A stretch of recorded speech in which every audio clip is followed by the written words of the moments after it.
So Okay, my people, my people, my people. I'm back in the trap again. I got one of my partners in here. We became friends, and it was like I appreciate the friendship so much. It's more than a friendship, more than a business relationship and a friendship to me. I respect my man cold-heartedly. I want to introduce you to him, Parnell Jackson. How you doing, bro? what's up, my brother? Chilling, man. Chilling. Good to see you, man. Good to be here. Trying to make it, trying to survive, man. Yes, sir. Trying to survive. Yes, sir. Before we start, man, I just wanted to say that I appreciate you asking me on. Yeah. I remember when you first mentioned this idea to me some months back, and I always respect anybody who can come up with an idea, come up with a vision, and then actually execute it. And to see the finished product, see the set, looks real nice. Been watching the episodes, they've been getting better every week. I really respect it, man. And then I really also respect the fact that you asked me on. You know, most of your guests been people out here from your hometown, people that you've known for years, people that got businesses out here. Right. And for you to step outside of that, to invite me in your space, bro, I appreciate it, man, and I respect it. So thank you, man, for having me, bro. Bro, I appreciate you, bro. Yes, sir. And again, P, just on some, I done told you this. I don't know if I told you this many a times, but I know I done said it, bro. I idolize what you doing and respect it cold-heartedly. Like, I done seen you make moves that most men don't make. You know what I'm saying? And I seen you step up to the plate in certain areas that most men don't. You know what I'm saying? Seen you go hard. You know what I'm saying? Most men ain't pulling them strings. You know what I'm saying? So, bro, when I say I respect you on a whole nother level, it's because I done seen you go 100 and past 100%, 120%. However, you could just keep going on, but bro, I really respect you, and I feel like that it's a pleasure for me to have you on here because of just all the things that I've seen you done and how much I respect you on that level. Yes, That's sir. some real shit. Appreciate that, Yeah, man. bro, for real. Let's get into it. Okay, Pour me a P. little drink, you know? Yeah, we found my little stogie. Hey, look, we about to chop it up a little bit. P, where you originally from?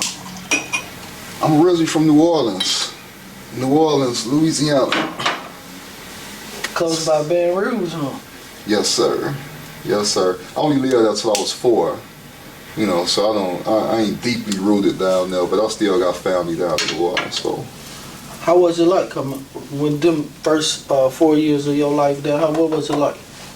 Man, I have, the memories I have are really all bad, bro, to tell you the truth. You know what I'm saying? One of the good memories I had was, there was it's a little apartment complex that was close to our house that we used to go to that had a swimming pool. Yeah. So I just remember going swimming with my sister and her friends. That was one of the good memories I got there. And then the others were bad, man. You know, family issues, things that led to me coming to live with my grandmother in Chicago. And then plus I was so young, you know. So. You don't mind me asking what type of things took place? So, well, my mom is a Korean lady, right? So 100%? She 100% Korean. Ooh-wee. For real. Can't barely speak English Korean. And then my father, he black, you know what I'm saying? Yeah. He was a black man from St. Louis.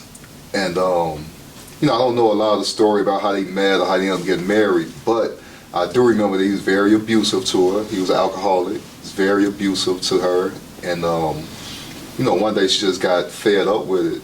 And she brought me and my sister here to Chicago to live with my grandma.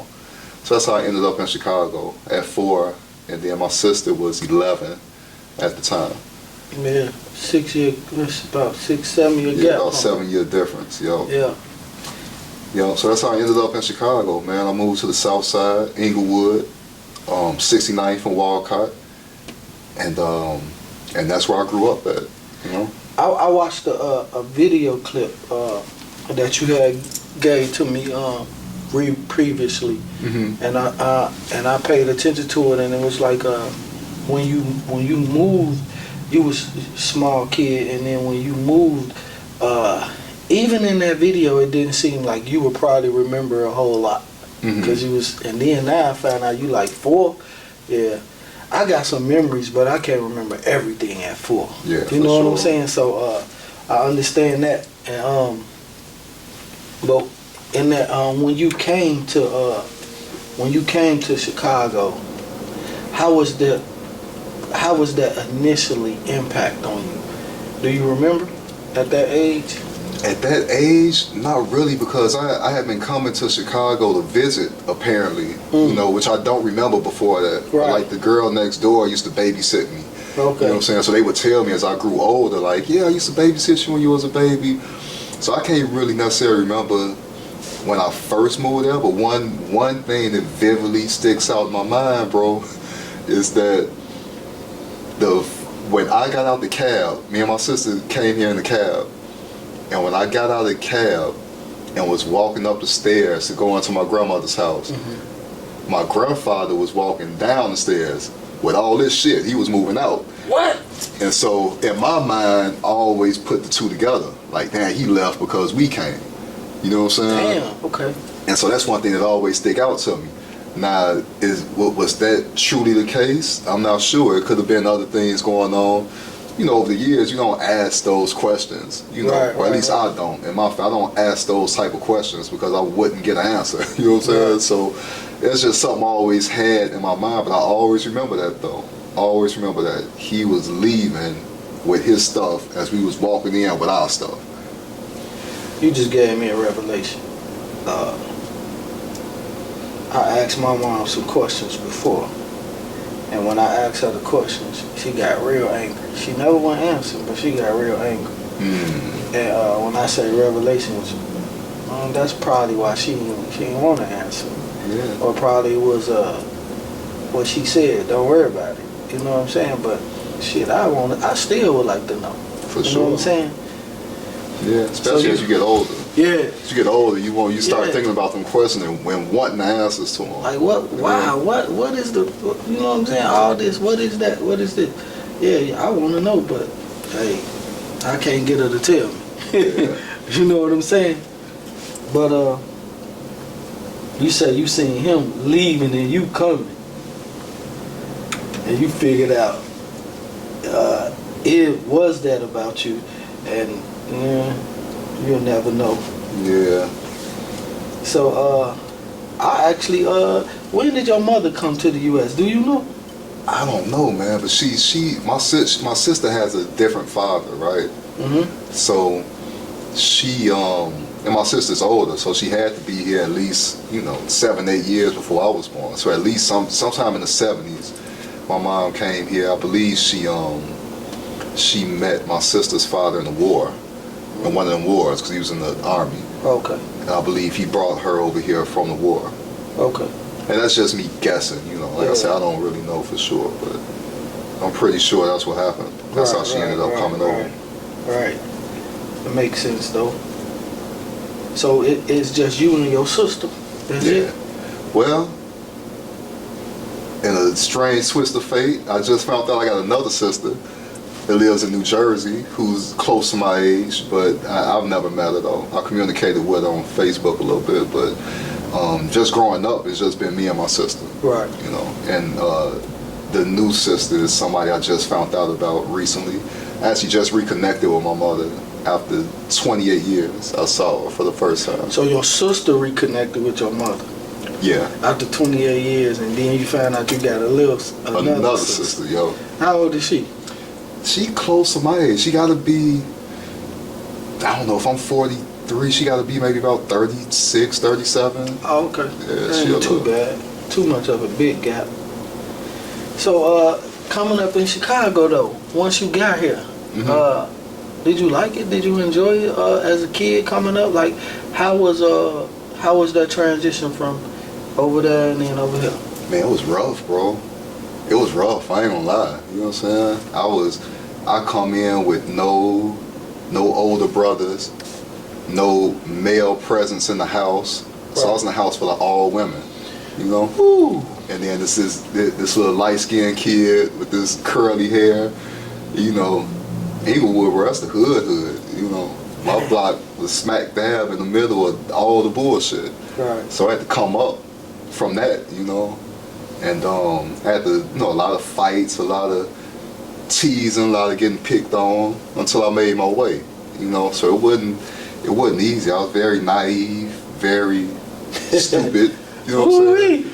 Man, and I had to learn. I had to learn from mistakes. And a lot of them mistakes out there, man, I've seen people make the same mistakes and not come out to tell about it. You know what I'm saying? Not live to tell about it. So I was very fortunate, man. But my grandmother was a praying woman. She is a praying woman to this day. Yeah. So I feel like those prayers, man, covered me and protected me to get me to the point where I'm at now. You know. And so your grandmother, that was your father's mother. No, that's a little bit crazy too, man. My grandmother was my father's stepmother. Oh. So we not blood related. Oh, okay. So I had to think about that, man. As a teenager, I realized that, like, how big that was. Like, this lady not even blood related to you. Ooh-wee. Her husband is leaving her for whatever reason, and she's taking in his grandkids to raise them. That was a really big deal, man. And you still, y'all still together till this day? Oh yeah, for sure. Yeah, for man, sure. That was big. Yeah, for she sure. had a big heart, but I noticed that back in them days, man, it was like that. Like, people really, they took pride in our people, and they had morals. Yeah, for sure. They had morals back then. You know what I'm saying? So for her to do that, it really was real big. No, it was huge, man. Yeah. My grandmother is one of the people, man, who let me know that, like, there's, like, real good, genuine people in the world. Yeah. You know, like, genuinely good people who not looking for anything in return, who just doing the right thing. Yeah. You know, and I picked that up from her. You know, it took me quite a while, but I picked that up from her. Like, you have to be willing to do the right thing just because it's the right thing to do. Yeah.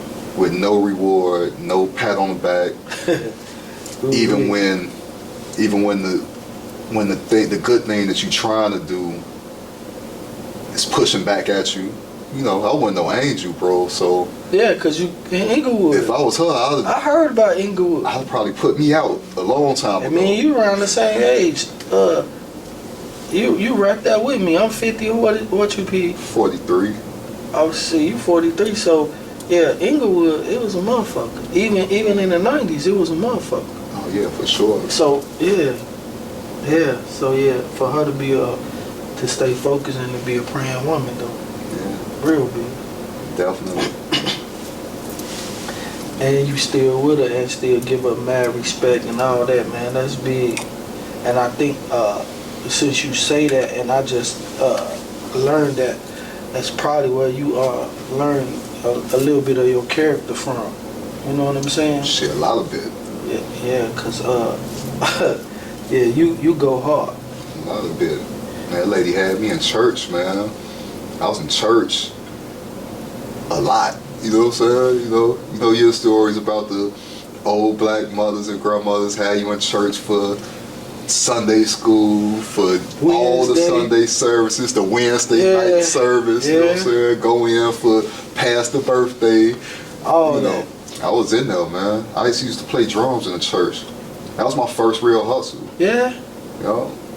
My first real hustle was this guy named Lamont. He's a cool dude too, man. He used to be the drummer in church, and he was good. I used to like him. I used to like seeing how he do that shit. I didn't know what I was doing, you know. But as he was getting older, he was phasing out of the church. He just, you know, really wasn't coming to church no more. He was getting older. I don't know what he was into, but he had stopped coming to church as much. And shit, I saw that opportunity, like, man, let me play the drums. It was $10 a week. You know, and back then, that little salt buck a week was Cool. man. I needed that. You know what I'm saying? So And a kid too. man, I was in there. So Yeah. I learned. I was trash at first, got a little better, and yeah, man, that was my first little hustle, man. Playing drums at church. Yeah, that's what's up. How was the relationship? Other than how did you feel about that relationship at that time with her? With my grandmother? Yeah, you know, like because how you seen things transition, him coming and him going, and like growing up. Do you have any? You know, sometimes some people have resentment, and some kids will be like, I love her to death, and some kids will be like, I don't want to be here. Did you feel that any? Which way did you take it? No, I didn't feel that, man. I always had a lot of love for my grandmother, man. Always. I was always happy to be there. It just didn't always show in my actions. You know, I gave her a lot of problems, a lot of heartache. You know, A lot of she was a lunch lady at my school, and so I stayed in so much trouble at school. You know, and then she worked there, so she got to hear about it firsthand. So you know, Hey, did you take some of that and use that as a tool? That's why you stayed in trouble a lot too, cause you knew you could get away with a little bit. well, no, I really wasn't getting away with shit, man. I wasn't good at doing bad. That's some shit I had to find out through my life, bro. I wasn't good at doing bad. I was horrible at that shit. So you was horrible at it. And I was getting my ass whooped. My grandma whooped my ass. Come to the classroom, fuck me up. Go downstairs to where she in the cafeteria, get a whooping, cause I was just bad. I was just stupid. You know what I'm saying? I don't know why, but I was. You know, it was never that I didn't want to be there though. I always appreciate the fact that I had somewhere to stay, because I always, even as a young child, I always felt like, damn, like I could be split up from my sister. You know, I could have went to a foster home or something. So I was always very happy to be there, but I wasn't, like I said, it just wasn't showing in my actions. I didn't seem grateful at all. Yeah. But a lot of it was, I think, trying to fit in. Yeah. You know, not only was the light-skinned, half Asian dude that just moved on the block, but I was also the youngest though. So like everybody on my block was like 2-3 years older than me. Yeah. So I had that to contend with as well. So trying to show out, trying to do stupid shit outside to show off with my friends, and you know. I think I had that issue too. Yeah, man. All that combined, man, just New kid on the block. resulted in me not being as respectful as I should, man, to my grandmother growing up. I'm bouncing around a little bit, but I just still want to stay focused too. So in the video I watched, your mother, she left one day. Mm-hmm. Did you remember that vividly, or? I don't. What I remember pulling up to my grandmother's house in that cab. Mm-hmm. That's the vivid memory I have. I don't remember the whole process of us leaving at all. It's only a few things I remember about my time with my mother, like vividly remember. And that's like rice and water and kimchi. Kimchi is this Korean dish. It's a cabbage that they ferment, put spices on, and it's really good. So I remember as a child, 3-4 years old, she would make me kimchi. When she'll put it in rice. She'll make the rice, she'll pour water in the rice like you'll pour milk on cereal. And then she'll give me the kimchi. So then I could dump the kimchi in the rice, get some of the spices off of it, eat it, then eat the rice, drink the water. So that was I remember that vividly. You know what I'm saying? Vividly. Then a couple other things. I remember she went to church a couple times. But outside of that, I don't really remember the process of us leaving. I just remember when we got here, when we got to Chicago. Do you remember the process of her leaving when she left? Not at all. Not at all. Man, you was probably outside, ain't it? Ain't no telling, man. Live with the little fellas in the hood. Ain't no telling. Ain't no telling. I was 4, man. I'm surprised I remember the stuff that I do remember. But like I said, a few memories I got, I remember them like they was yesterday. But they come few and far in between, those memories. Okay, so going to school, when you started school in the city, what was your first school? It was called St. Justin. It was a grammar school right on 70th and Honorary. So it's a block and a half away from our house. So we would walk to the school. They later ended up changing the name. But school was cool, man. It was a Catholic school, small. We didn't have a basketball court. It was, we didn't have a lot of stuff that I guess a lot of other schools did. Right. So, like for the basketball team, we would have to go to the sister school to practice at their gym. So we was kind of like the bums of our little Catholic school region. Yeah. But it was good though. I had some really good teachers, man. Really good principal then. There's some good people there. I learned a lot there. You said coming up in them, it was fun and crazy. Oh yeah, for sure. When did you get into them streets? Man, the streets came at about 7th, 8th grade, man. About 7th, 8th grade. I was fighting hard to get in them too. They ain't even want me. That's about the age.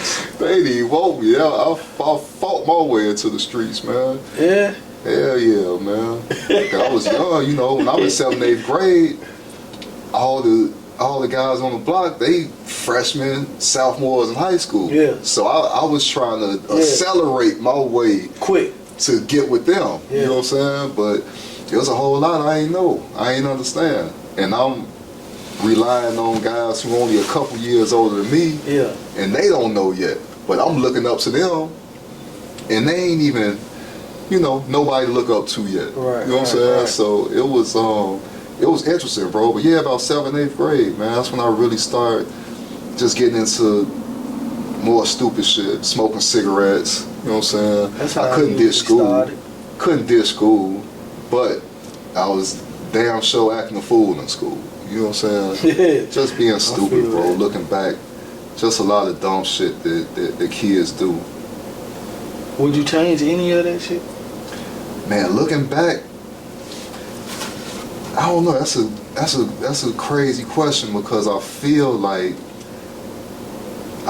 everything I've experienced in life led me up to the point where I am now, and I feel like I wouldn't be the same without those experiences. But then at the same time, I think about how that must have affected my family, affected my grandmother, affected my sister. Just women in my life who they could see my potential and they could see what I could be. But I couldn't see it, though. You couldn't see it then. And I didn't want to see it. Yeah, you was just living living your life.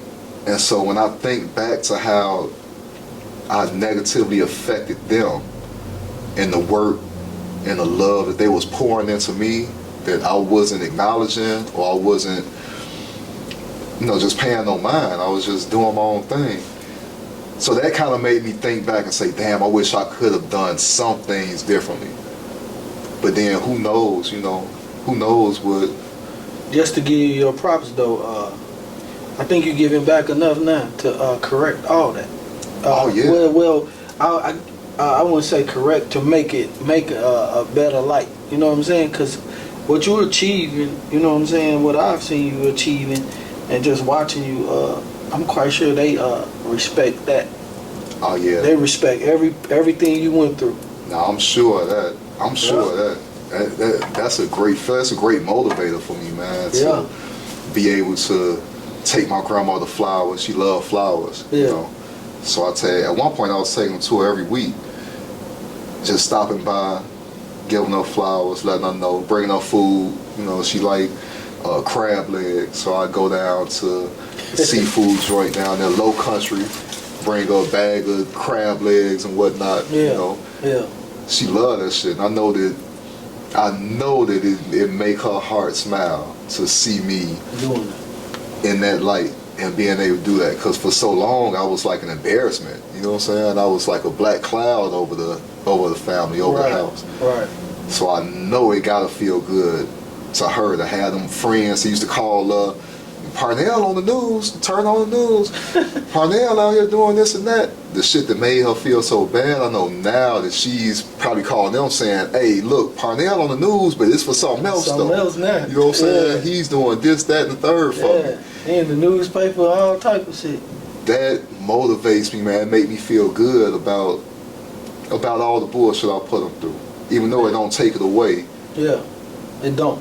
It helps it though. It put a smile on their face. It make them, I could say it make them appreciate all the hard work that they put in. Yeah, definitely. Yeah. Knowing that all them prayers didn't go to waste. Didn't go to waste. Yeah. Yeah, that's a good thing. So,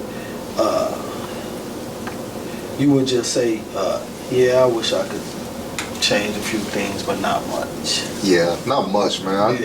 Everything I've been through is even the worst stuff, man. It kind of like trained me. It was like putting me in training for what I'm doing right now, and then even what I may do in the future. You know, beyond what I'm doing right now. I mentioned to you a little earlier about how I respect your hustle, man. Being an entrepreneur, having legal avenues to get money and enjoy what you're doing.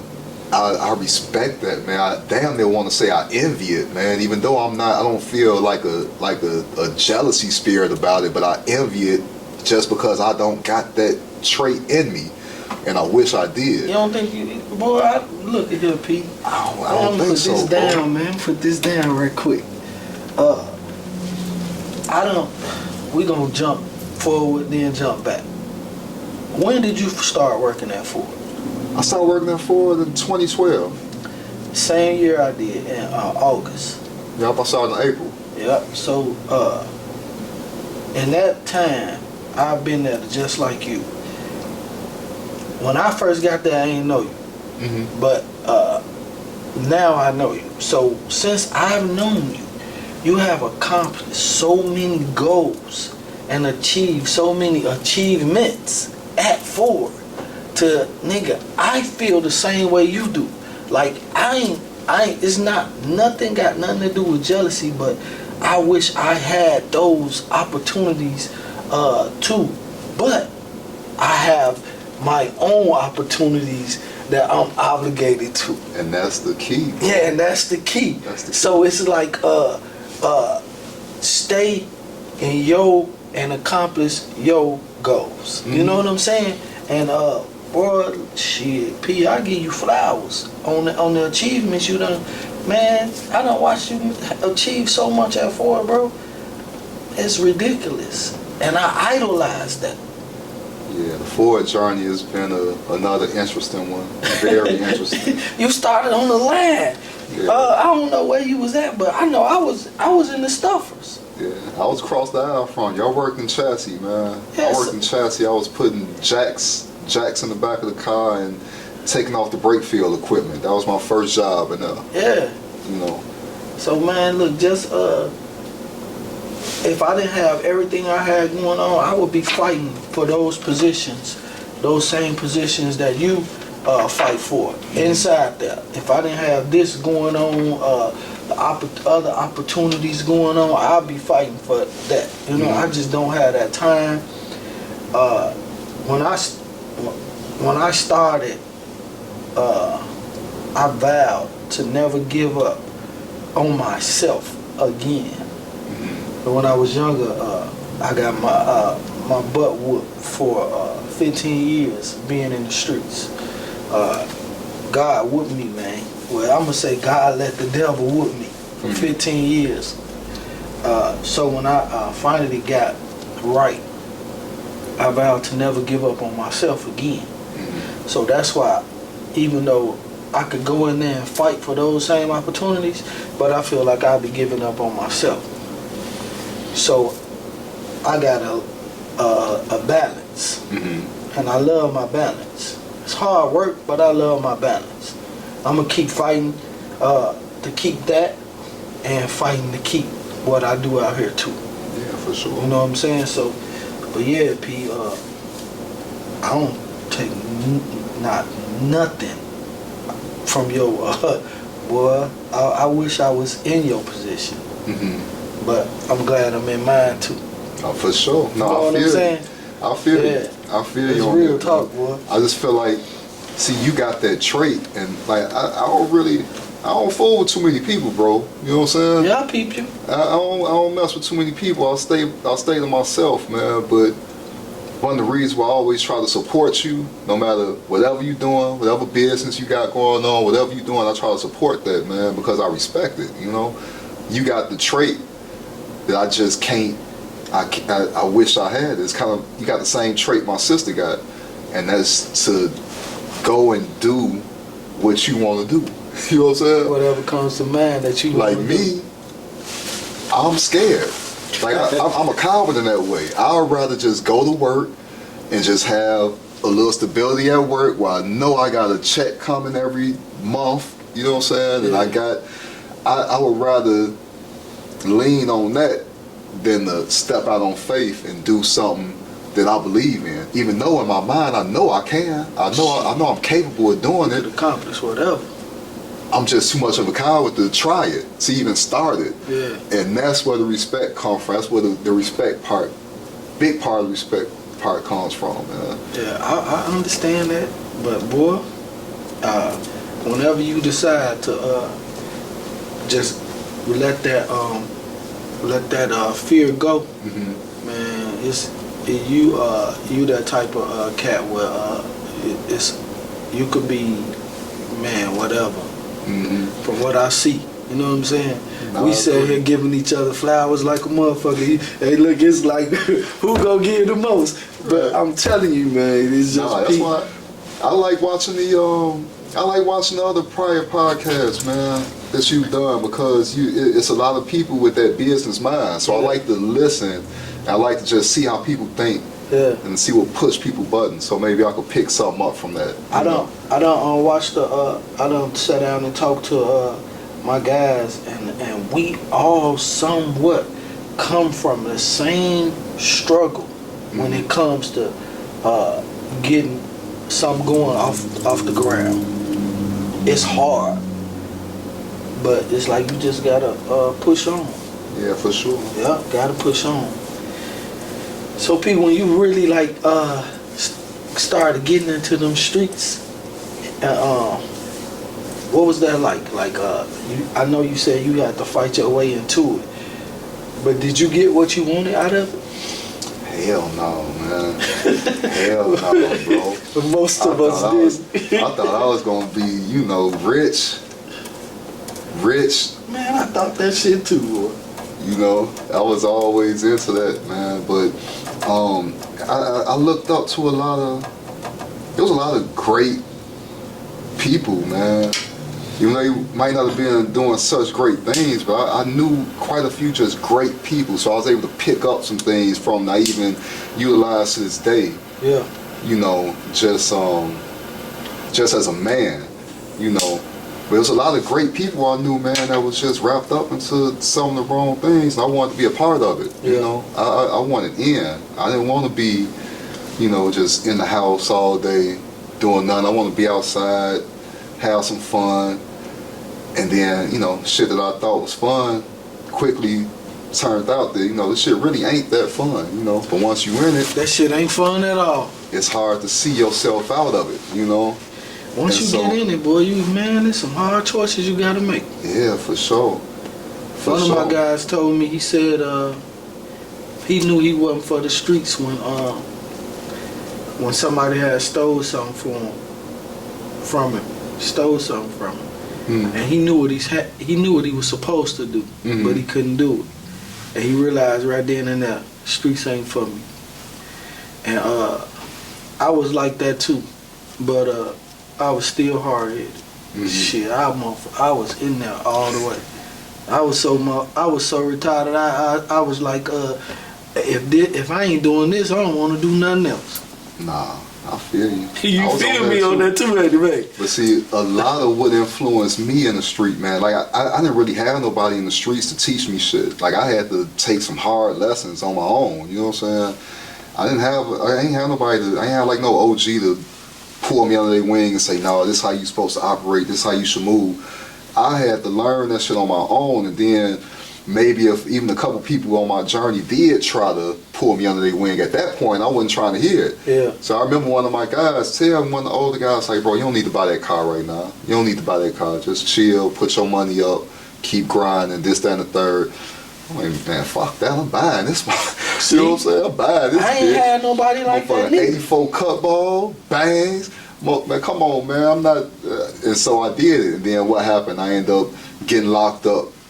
People took my shit for sounds. Ain't had a 600 to get out the pound. Now I got no car and I'm starting back over. Just little shit like that, you know what I'm saying? So I had to learn a lot of shit, man, the hard way out there. For real, for real. But it was, I said it was an interesting journey, man. It was like everything else in my life, man. I always start at the bottom level. Yeah. But I'll always learn how to rise, though. Learn how to, you know, put myself in a good position. And so that's what I had to do on the street, man. I had to go through a lot of hard times until I came into my own. I had this one episode where I had this one cat, man. He was an OG cat. Few years older than me, but you know what I'm saying? He had probably been in the game so long. You know what I'm saying? Some dude did the 31? Nah, that was another. We was all cool though. All of us was cool. Mm-hmm. And one of the most respectful things about any nigga that I respect out in them streets, I respect that nigga. Because that nigga was my nigga. Like this. Mm-hmm. And it was some things that was going on. You know what I'm saying? Out there. And that nigga always and never did whatever the fuck I'm talking about around me. Kept me away from it. Mm-hmm. And that right there, I respect that nigga. Man, I don't give a fuck. Can't nobody say nothing bad to me about that nigga, cause that nigga, he coulda introduced me to those things, and my life could have took a whole nother route. Yeah. You know what I'm saying? Sure. But that was like my OG partner that I would always have mad love and respect for. And everything else out there, outside of dealing with him, once he went away, I had to learn on my own. You know what I'm saying? I ain't never messed with nobody else. But man, that's one nigga though. That's one cat though, boy. I could honestly say that was a good, like you say, it was a lot going on out there, but it was some good cats out there. For sure. And that right there was like one of the cats I respected. That was a good cat, man. Yeah. That cat looked at me like I was family. I don't know like how he viewed it. Whether he looked at me like I was his nephew, son, whatever. However it was, he guarded me. You know what I'm saying? And I love that dude for that. Cause I ain't endure all the things that the streets had to offer. Right. just 80% of it. Yeah. So AP. So when you got into your first situation of trouble out there, Mm-hmm. what was that like? Shit, it was a lot of that, man. I started getting in trouble as a teenager, man. Like even before high school, you know, I started getting locked up for dumb shit. They used to lock us up for mob action. You know, if too many of us on the corner or whatever, they lock us up for mob action. We'd be right out. You know, I was a juvenile, so I was getting right out. So that kind of fucked my mind up too, because I was thinking, oh, this shit's sweet. You know, sitting bullpen a couple hours, I'm right back to the crib. Yeah.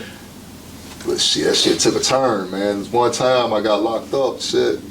I had about 50 bags on me and shit, man. Like 50 bags. And I had served the police. And it was like a drought. It was a big drought. This had to be like 95, 96. It was a big drought. Anybody in the streets know that year, 95, 96, it was the big drought. and I had some work and shit, man. So I was getting money. I think it was a big drought in that year. Nah, it was the big drought everywhere. I mean, Cause that drought was starting to come. It was starting to release around about 97, 98. Yeah. I was one of the.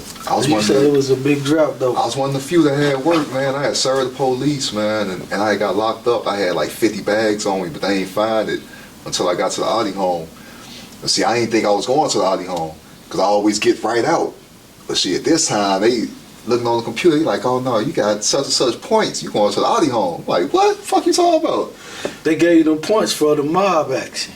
Yeah, all that shit added mob up. action. So added up to so many points. So now I got this indictment. For serving the police. Now it's, hey man, you going to the Audi home? So that was my first time really going to jail. You know what I'm saying? Going to jail.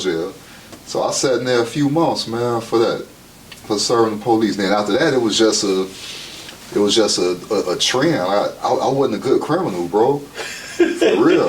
My nigga say I wasn't a good criminal, bro. I wasn't a good criminal, man. I kept getting popped off. You know what I'm saying?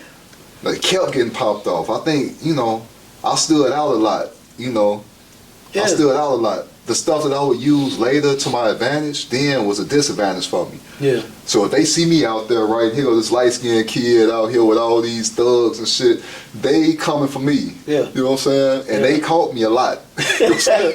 They caught my dumb ass a lot. But I got better, though. I got better and better. So I get locked up, come out, learn from that.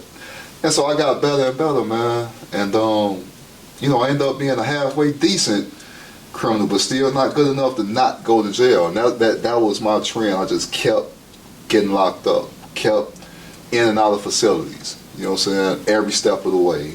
Yeah. Every step of the way. Locked up in them facilities. And that's what, I just got tired of this shit, bro. Just got tired of it. Well, yeah, you got tired of it. Man, this had to be, probably about 06, 07. I got bumped in 02 for an armed robbery. I got 12 years at 50%. Matter of fact, it's 03. This is the beginning of 03. So I get bumped. And at first, I was wild and shit. I wasn't giving a fuck. But then at some point during that bit, I started looking around, man. My hair started getting grayer and shit. I started looking around. And I said, damn, man. I said, I can't be in here with people calling me Papa Breed. And, I can't be in here with younger people coming in and I'm getting old in here. Like, I can't see that for myself. So I start thinking in that way, man. Like, I just can't be an old man in here. I got to do something different. And I start thinking like, damn, man, I'm really, really more valuable out there doing something positive than I am just sitting around here doing shit. Yeah. Yeah. And so that last bit, man, that shit changed me for the better. For real, it changed me and it propelled me for everything I did once I came to the crib. One of the biggest things that opened my eyes was I was in there with a lot of fiends and shit, a lot of hypes and shit. Mm-hmm. And coming up, we look down on these people. We serve them, we treat them, we make them get in line. Don't bring me no singles. We treat them bad. You know what I'm saying? And then you got to sit down and eat with them now. Man, bro, that was the thing. They was my cellies. You know what I'm saying? Right. And that's when it really hit me. Like, bro, like I think I'm better than them because I'm selling them the bag and they buying the bag. But when our dumb ass get caught, we both in the same cell. So who really the dummy? Yeah. You know what I'm saying? Yeah, and that like flipped a switch in me. And that made me start treating just everybody with more respect. It's everybody. Because that made me realize like you can't look down on nobody. Because as much you look down on them, you ain't shit either. Like that's something to accept. And so once I really came to that realization, it kinda like changed my life, bro. It changed my life because now instead of me looking at you like I'm better than you, I'm looking at you like what can I learn from you? Mm-hmm. So now I'm having real conversations with grown men who they ain't into their addiction in here. So they done got their glow back, And now they teaching me shit. You know what I'm saying? So now I that's can some learn. real shit. That's some real shit to say though, because that is true. Like, cause when they do come off of that binge, or come off of that addiction, they do be having a glow back. No, they be like regular people now. I done seen it, bro. Yeah. I done seen it. I done been in the cell where motherfucker come in, they throwing up every night, they fucked up. I'm like, man, this motherfucker, man, get me up out of here, Joe. He got to go. Yeah. And then to see him come, now he going to the gym, he going to the yard, he working out, coming back. And now I'm learning real life lessons from this dude who I was looking at like he was nothing. You know what I'm saying? So that changed my life for the better, bro. For real. That made me really just look at everything with a different perspective. Yeah. And it changed my life for the better, bro. So after that, you came home. What was your job situation like? Now, when I came to the crib, right? I came to the crib in 08. And I didn't know what the fuck I was gonna do, man. For real. I didn't know what I was gonna do. So before I got locked up, I had gotten to it with my sister, right? And like we was into it. She called me and shit one day, like yeah, you belong under the jail. This, that, you know, she just talking crazy to me and shit. Mm-hmm. So I'm like, man, whatever. I ain't talked to her for a long time. So I was locked up probably at least about 2.5 years before she even knew I was gone. Yeah? Yeah, like we wasn't talking, you know what I'm saying? So I think the story was that she went to like one of my cousin's wedding and I wasn't there, and she asked my grandma, like, man, like, where Junior at? That's what they called me, Junior. Say, where Junior at? And then that's when my grandma told her, like, shit, you know, he got locked up. So you know, I'm saying all that to say that I talked to her a couple times while I was locked up, right? She came to see me a couple times, but the communication really wasn't that strong, right? So fast forward, now I'm coming to the crib, and she came to pick me up. I didn't even know. You know what I'm saying?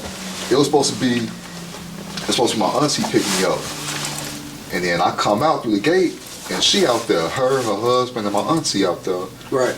And I was surprised and shit, but I was happy to see her. Yeah. So I'm talking to her and shit. We on the way back, and then she had told me, she like, you know, I got a job for you.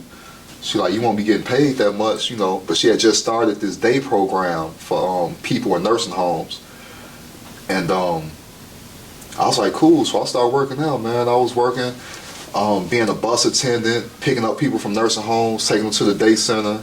They got their therapy. They got, you know, activities or whatnot, kind of like a daycare for adults. And then we took them back to the nursing home.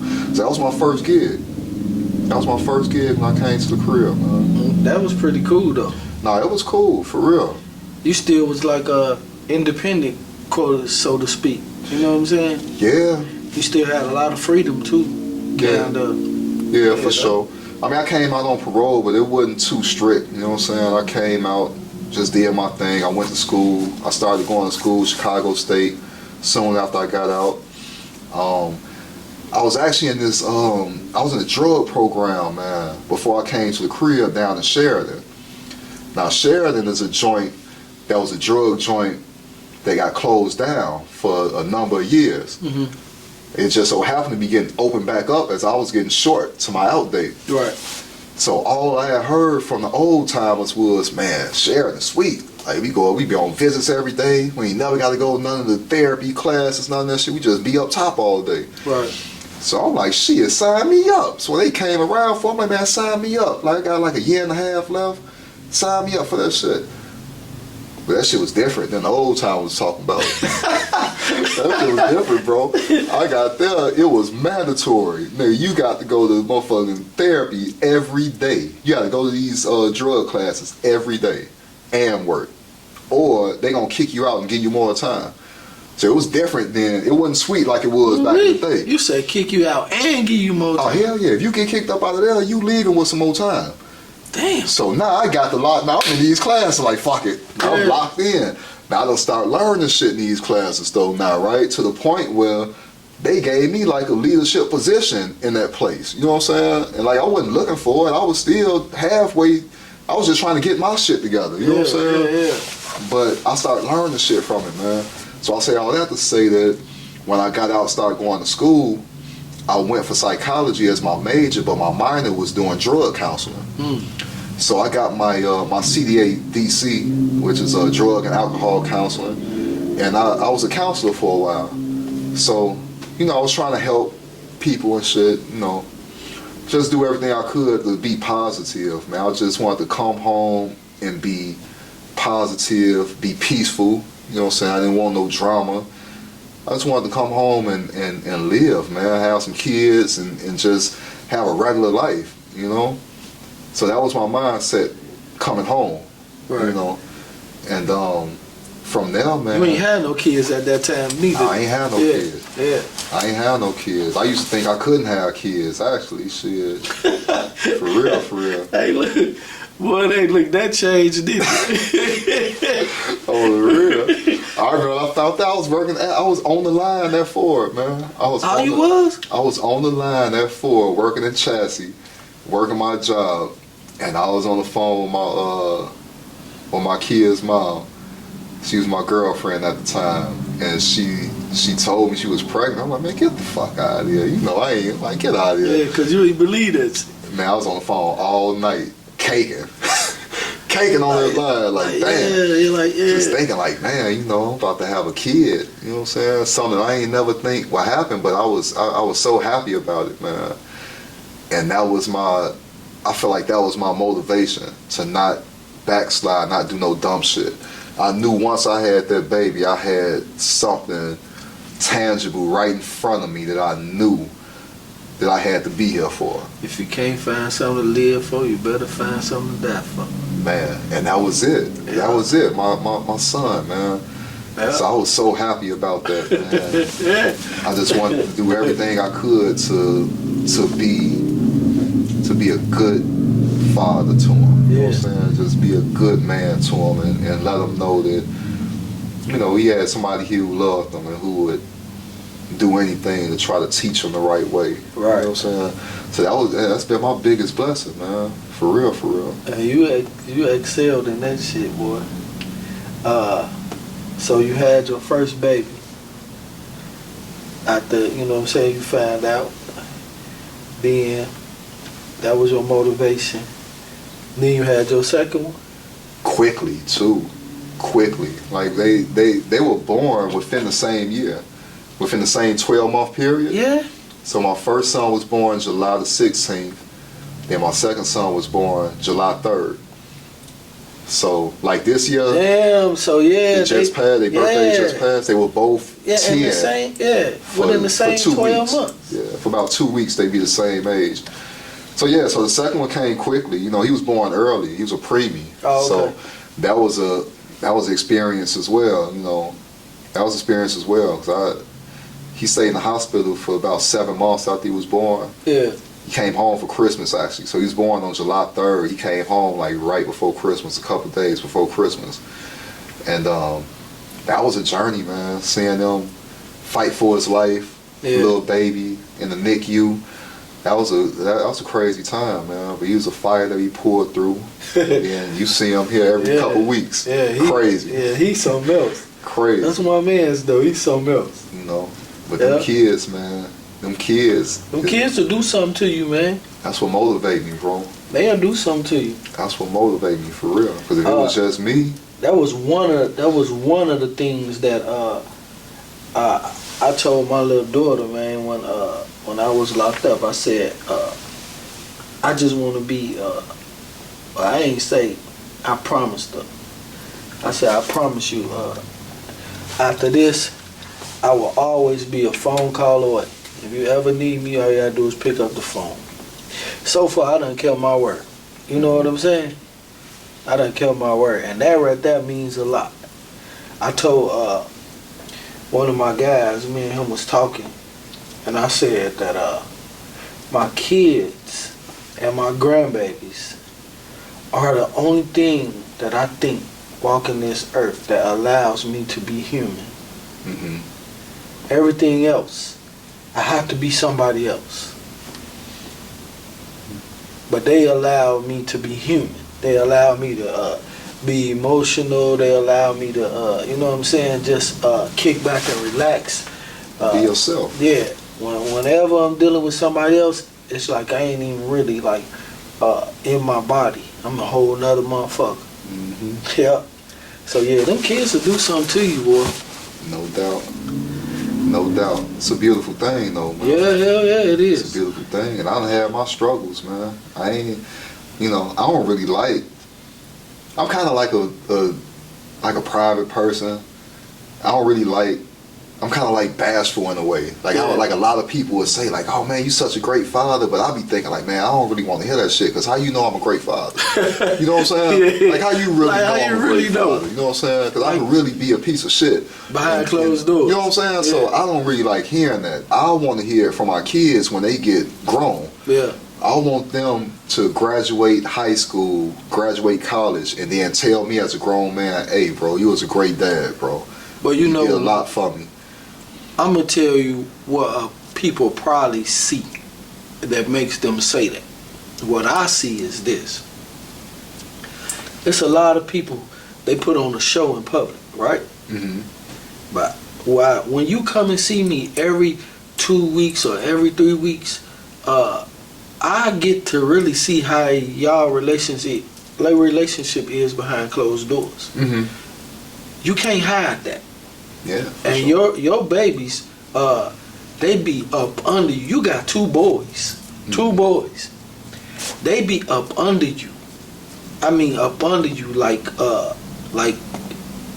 they like cherish their father like to a whole nother level. Mm-hmm. Only a person outside can see that. You don't see it because you in it. Yeah, for sure. But a person on the outside, they see how your babies deal with you publicly. So that's why a person could see that and say it to you. Yeah. Yeah, so that's real, bro. It's something that you done seen some people come here. You probably haven't, but I have. I done seen some people come here and they kids little. They keep their distance still. They keep, so you could tell that that father is stern, but he might not have no love. Cause you could be stern and still have love. Yeah. But then you could be stern and not show no love. You know what I mean? So yeah, bro. Your kids, bro, they be up under you like a mother. They cherish you, and that's what other people see. And that right there is one of the things why I say you go 120%, cause I see it, and it's, to me, it's amazing with boys. Mm-hmm. Now with girls, the daddy and the girls, normal as hell. I always wanted a girl too. Before I had kids, I always wanted a girl, man. Because I felt like, at the time, I felt like if I had a boy, then I couldn't be soft with him. Yeah. You know, I'd be too tough. I felt like with a girl, I could be, you know, pinching their cheeks and shit. Yeah. Soft, coochie, cool, that Yeah. type of shit. But man, then turned out I was the exact same way with my boys. Yeah. Soft as hell with these little dudes, man. Yeah. So It shows, boy, but it's a good thing though. Because yeah. them boys, they show it. But I be having to, I'm still learning though, too, you know. I'm still learning a lot. I had people tell me, and rightfully so, like, man, like you babying them boys too much. You babyfying them, right? And so I have to find my balance on that. You know I don't agree with that. No? No, I don't. I think that they get a balance from you. You take them and you do the same things that a mother would do, but still, I done heard you in your voice. You know what I'm saying? Mm. When you put your voice down, they listen. Mm. So to me, it's a balance. Yeah. It ain't like you babying them too much, but Yeah. in some cases, like the mother might not be around as much, so the father got to play the mother and the father role. In some cases, the daddy ain't around, so the mama got to play the mama and the daddy role. So it's like Yeah, bro, it's vice versa in your case. Yeah. You know what I'm saying? It's definitely a balance. I'm still trying to find that balance too, man. It's an everyday thing. It's an everyday struggle. You know what I'm saying? I think you do good though. I think you do damn good. Yeah. Cause you got 2 boys, and I could tell you just from watching your boys, they got a loving side to them that's, man, outstanding. But they also still little boys. Mm-hmm. You get what I'm saying? Yeah. You got little boys, they stay in trouble. That's the title of little boys. They stay in trouble, stay into shit. You know what I'm saying? But then your kids, they still loving at the same time. Yeah. So it's like, bro, you doing an outstanding job. Yeah. Real shit. I appreciate that, bro. Yeah. I work hard at it, man. Real but I shit, love it boy. though. I Yeah. love it though. So that's the one part of my life that's not hard. That's not work. Boy, you go on vacations. I done heard, bro, you go on vacations, you and the 2 babies. You ain't about taking no woman. Yeah. You and them. Yeah, for sure. So, For bruh, sure. when you I made them a promise, bro. I say, man, every year till y'all turn 18, I'm gonna take you out the country somewhere. yeah. Somewhere out Yeah. the country. You know what I'm saying? And I've been able to stick to that about 4 years going now.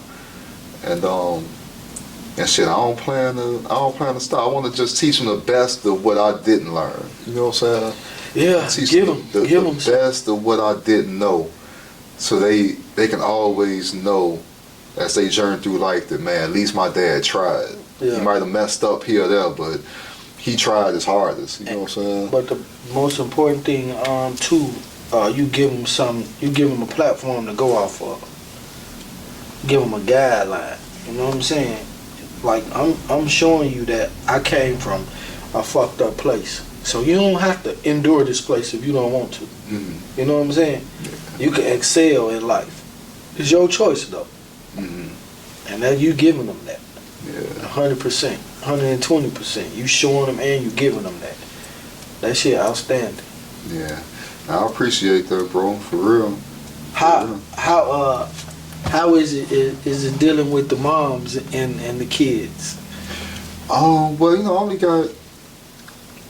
only got 2 kids. They both by the same woman. It's been a struggle, man. I always try to be a good cooperative co-parent. You know what I'm saying? I don't try to be on too much bullshit, no petty shit. You know what I'm saying? So, I recently got full custody of my kids, which I've had now for a couple years now, about 2 years now, and so that dynamic changed from me being like a weekend dad to a full-time dad, right? Which then means that dynamic changed between me and their mom. Oh, that. So, whereas previously, man, I ain't gonna lie, you know, I kind of took a back seat in the parenting space to her for a lot of years because I felt like, man, I'm really not so long ago coming to the crib, you know what I'm saying? So I'm trying to get some stability to my life, trying to make money, trying to, you know, be stable. Now I got a baby coming, right? So boy, I got a baby coming, I get married, and now in my mind, you the parent, you the real parent in this situation because I ain't never had no kids. So I'm gonna focus on going to get the money, and I'm gonna lean on you to be the parent. So I took a back seat in that space.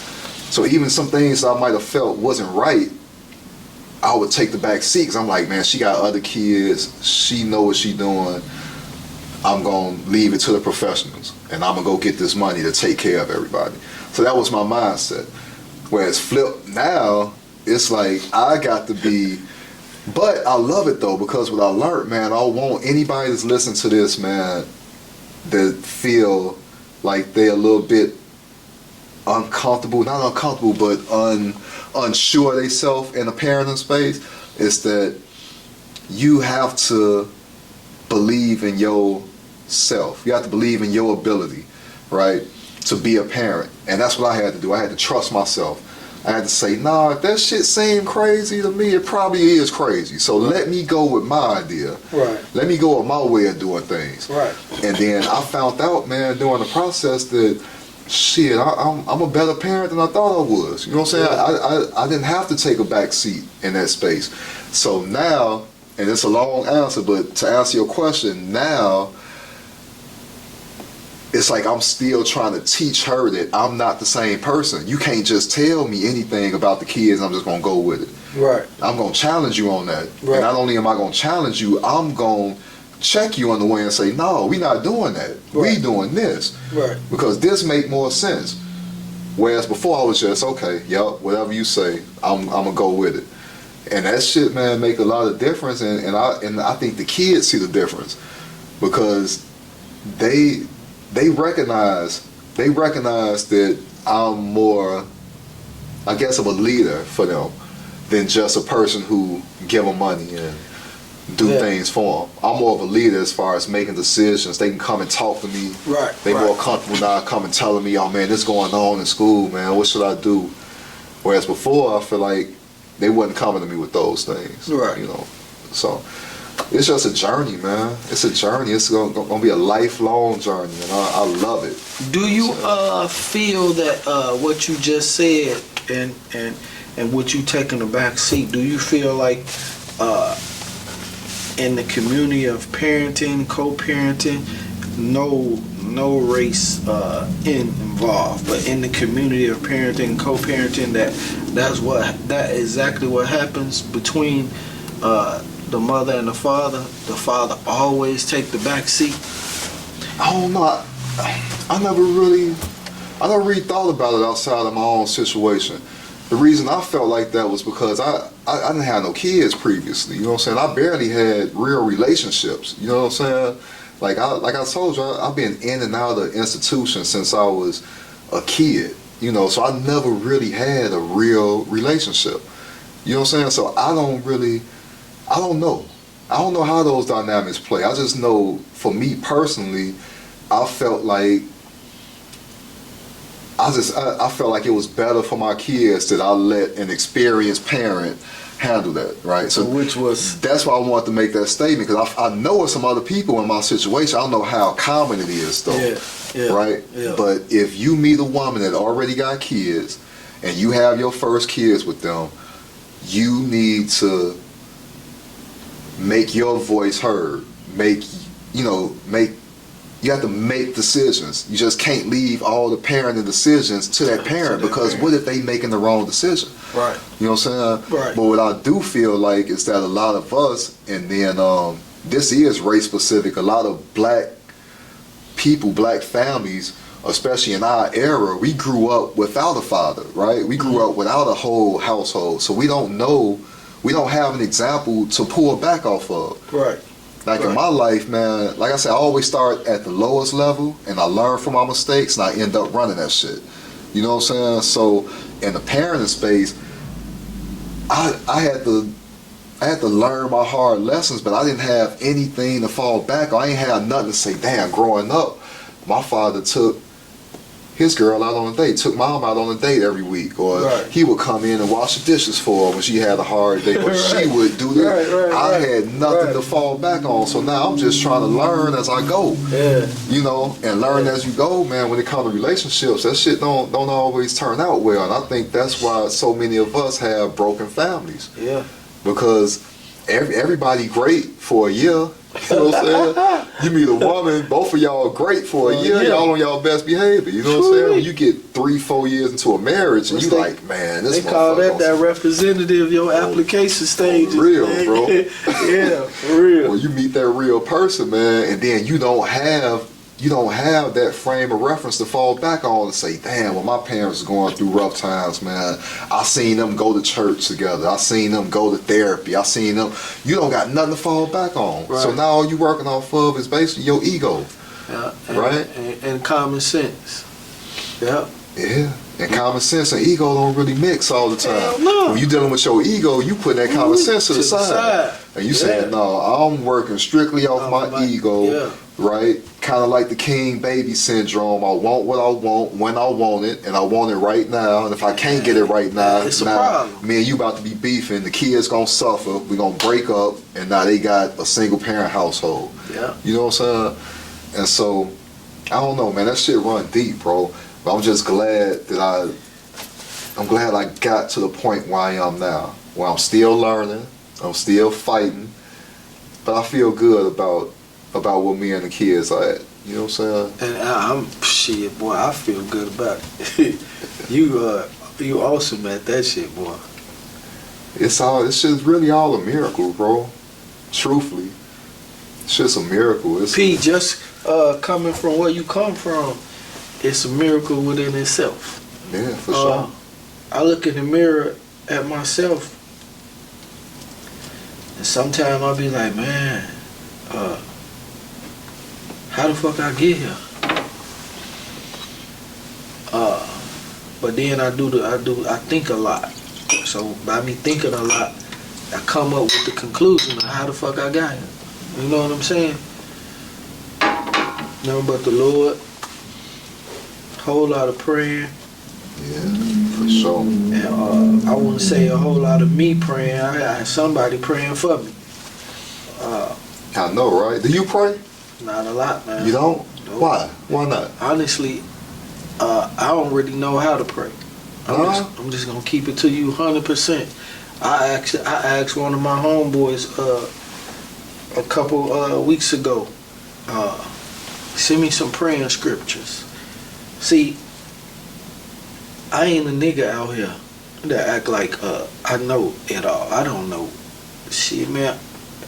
Everything you see me go through, bro, believe me when I tell you, a lot of this shit, I ain't gonna say everything, a lot of this shit is a win prayer. Mm-hmm. You ever heard that before? Hell yeah.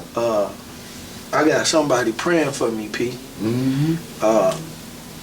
But I also have my angels around me, and I feel them. I ain't just talking. I feel them. Mm-hmm. Energy that I feel energy, and that's my survival technique. I know when somebody's fucking with me. It all in my energy. So that's how I survive. I don't pray. I really don't know how to pray.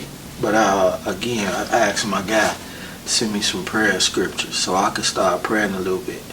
Cause this shit right here that I've been through, we ain't in prayer, bro. Yeah, man. Prayer is powerful, man. It's super powerful. I learned, my grandma would brag to this day.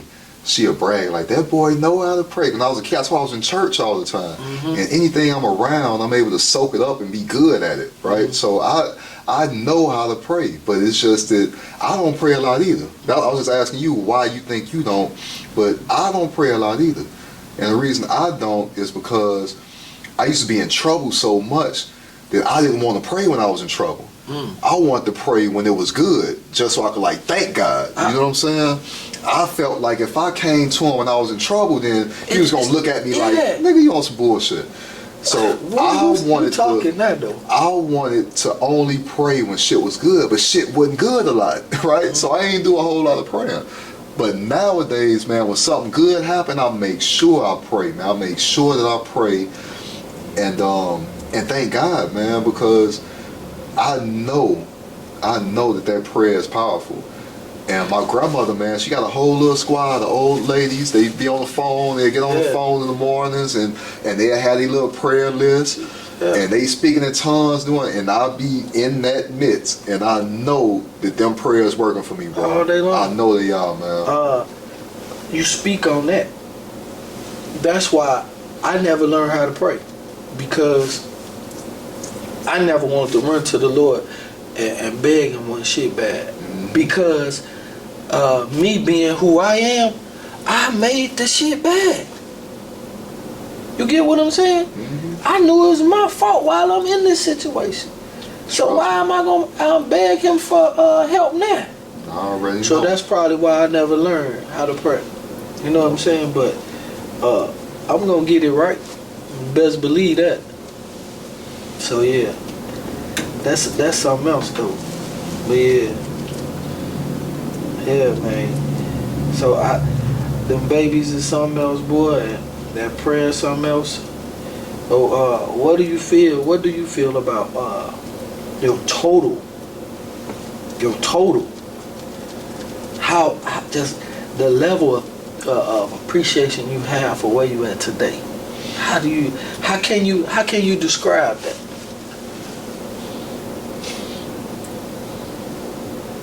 It's really, man, just unbelievable, bro.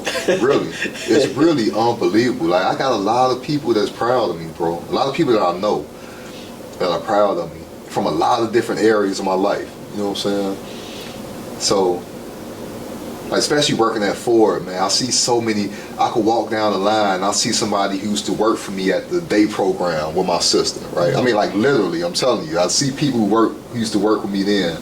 I see people I knew from the street. I see people I knew from the joint. I see people I knew from church. I went to church for a while. I was kind of like doing security for the pastor and shit. I see people from all walks of my life, and we all end up in this one building working for Ford. That's right? crazy. And so it's just unbelievable, bro. Because I got people who looking at it who like they can't believe, like, what the fuck? How's this dude? And I'm just like, hey, man. I just try to be myself throughout every phase, right? So then, even though I know people around here from every walk of life, can't nobody ever come and say, oh man, dude, he used to be like this, but he changed. All they could say is, hey, dude been the same dude all the way through. You know what I'm saying? I've been the same way all the way through. I try to be professional. I try to be helpful to people, right? And I just try to be straight up with people.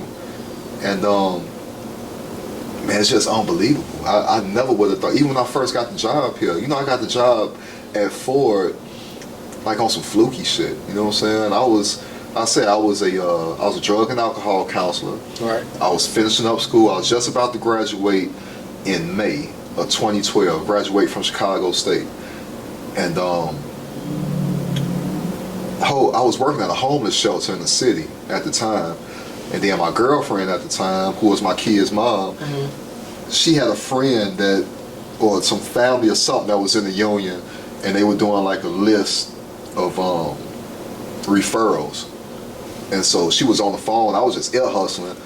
And I'm like, man, put my name on there too. Get my email, right? Yeah. And so she gave my email. They ended up calling me and not calling her. Damn. So I ended up going up there. And even working on the line, I was like, you know, I'll just work here for a couple months until I graduate, then get into my field.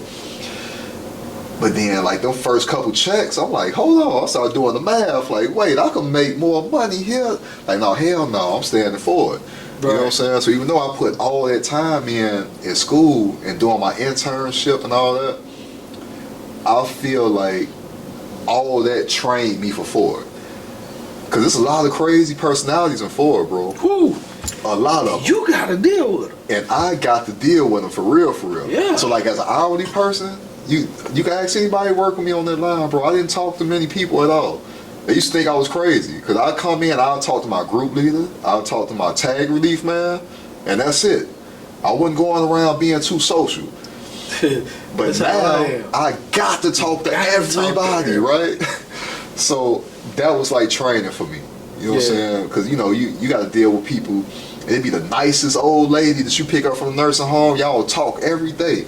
And then that one morning, she ain't got that medicine. Now she trying to stab your ass. You're like, whoa, wait, hold on. What the fuck is happening? So it was training for me, man. It was training for me to learn how to deal with different personalities, how to keep my composure, how to learn some techniques and some strategies to, you know, to maintain composure, maintain professionalism when there's chaos going on around you.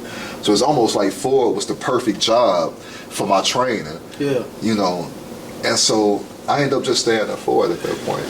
Yeah, you made that shit work, boy. Yeah.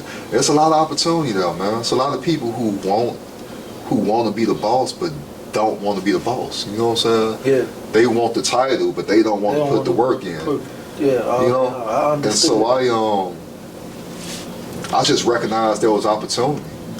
And I said, hey, I realized that there's opportunity too, like a motherfucker, Pete. A lot. But like I say, really, I ain't gonna say my prayer, but my hope is, and my balance is, I just can't give up on myself. So I fight for both levels. Mm-hmm. You know what I'm saying? And I know some good gonna come out of me fighting for both levels. You know what I mean? So yeah, I give Ford all the props because, again, like you say, when it comes down to money wise, they pay you good as hell. I was in the situation before I started. I was completely out of that situation within 2 years from me starting. And I started there at 15 and some change. Yep, me too. Yep. That was when we started, 15 and some change. Yep. Yep. So yeah. 1578. That's what it was. 78. Yeah, it was that. I was counting every penny in that, boy. Yeah, like today, I'm still the same way. Like, I guarantee you, I see, cause you know where I work at, it's like I see people come in. I see everybody in for that work on my shift because they got to go up to the lunch area and all that shit. But I guarantee you, dog, I only know about 15 people. Yeah. And how many people on our shift? About 1,500. Yeah, definitely. But I only know about 15 people, and out of them 15 people, I guarantee you, I probably know about 7, 8 people names. That's just how much I stick to myself. Yeah.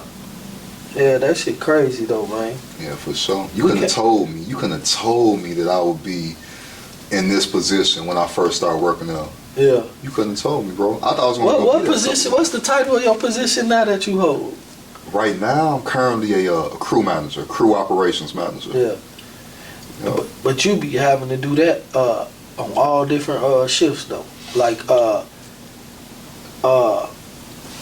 Chastity and Trim. Well, I mean, the crew manager really is responsible for running the entire plant, right? So especially like on the off crew. So on the day shift, you got all the bosses there. You got the plant manager, the assistant. You got all the area man. Everybody is there during the day.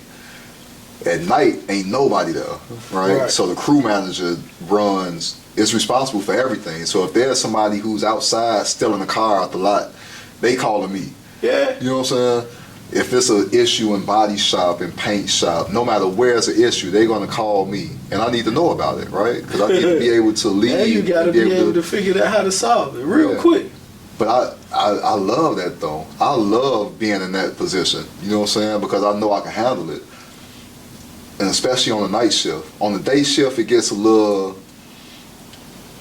conflict of interest because you got so many bosses there. You know, you get too many cooks in the kitchen.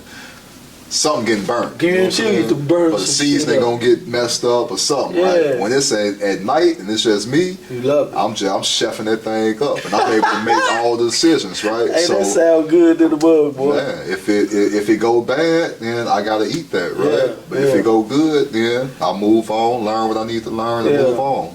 That's what's up, man. No, I love it though, bro. For real. Even though I never thought this what I'd be doing, it turned out to be a good thing. As much shit as I talk about my job out for it, I really love that shit, bro. I really love it. You know what I'm saying? Even when it's crazy. I don't really talk too much bad shit about it. Other than I'm tired. I don't want to get up and go this morning. You know what I'm saying? But I've been so blessed.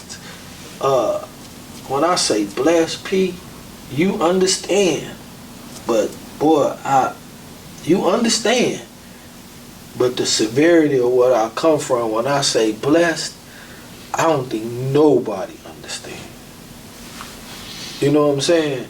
Yeah. Every obstacle in life that a person could have to deal with, I have dealt with it. Now I feel you on that. every motherfucking one. And when I say it's a higher power, and I know it. Not only have I known it for years and years of my life, I feel it, experience it, everything, bro. I feel like in some cases, how did I get here? Sometimes, where am I going? You know what I'm saying? I had those things too. Like, where am I going? How did I get here? Where am I going? Like, I know where I came from. How did I get here? A lot of that come with age, though, bro. Yeah. Man, I just go back to the beginning of our conversation where you say that like you will have certain questions that you might have for your mom or people in your family that you still don't got them questions, the answers to, right? But that all come with age, even wanting to know those answers, right? And not even to fully better understand where you came from, but once you understand where you came from, it kind of gives you the answer to where you're going. You know what I'm saying? Yeah, not really. I don't really give you an answer. What I was about to ask you is, did you ever have any type of relationship with your father? Yeah, a little bit. So as a kid, I went down to St. Louis for a couple summers and stayed down there, but it wasn't, he would work during the day and I would stay up all night. I would stay up all night watching the Monsters and I Love Lucy and shit. I would watch that shit, the repeats all night, right? All night. But I would sleep all day. And so I really didn't see him much, you know what I'm saying? So I really didn't have a close relationship with him, but I did go down there with him a couple summers. My father was on some bullshit, man. He would come and he'd say he'd come to visit and then never show up, shit like that. Did you, do you feel like you got any of his traits? I don't know, man. I don't know him that well, sometimes I could catch me talking like him. Yeah. Or like the voice, or like the inflection of our voice. I catch myself sometimes like, damn, that sound like him. You know what I'm saying? And then even in pictures, I've had people tell me like, man, you look like him. I don't see that. You know what I'm saying? But a lot of people I was showing me pictures like, oh, y'all look alike. I didn't know him well enough personally to know what I picked up from him though, other than his voice and some of the same, inflections of tone that we made. How I view that, I must be a lot like him. A lot like him. Because what I grew up around ain't nothing like what I am today. It's not nothing like what I really grew up around. So I must be a lot like my pops. But I ain't never knew the dude. I thought I seen him a couple of times with my moms. I'm so little. You know how you is. You little, man. You little. And you one of them Impalas. Man, it had to be like about a 69 Chevy Impala or so. 2-door. Red. So my moms go to meet this guy. And when she pulled over on the side of the road, this nigga get out the car. He walk up to the car.